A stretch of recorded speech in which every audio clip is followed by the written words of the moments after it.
Welcome to Daniel, Verse by Verse, a daily devotional.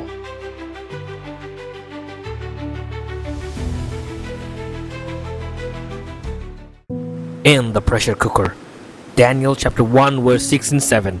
Now, from among those of the sons of Judah were Daniel, Hananiah, Mishael, and Azariah.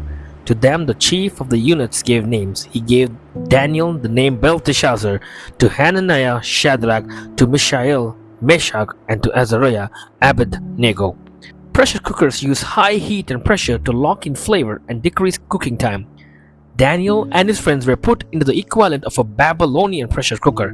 When the time was up, they were expected to be perfectly cooked, thoroughly assimilated into Babylonian culture. To stubbornly resist this change would be to risk being disposed of like a bad dish. As students in the top Babylonian educational institution, they were expected to serve before the king after 3 years of training. First, they were given new names in honor of pagan deities. Their Hebrew names, honoring the God of Scripture, wouldn't suffice in the court of Babylon. The king also assigned them food and drink from his own table. They had to handle these privileges with caution to avoid offending the king. One misstep could mean death. So it took a lot of courage to stand up for their convictions. How did they deal with this pressure? At risk to their lives, they requested a plant-based diet and refused to eat unclean meats, fermented wine, or anything sacrificed to idols.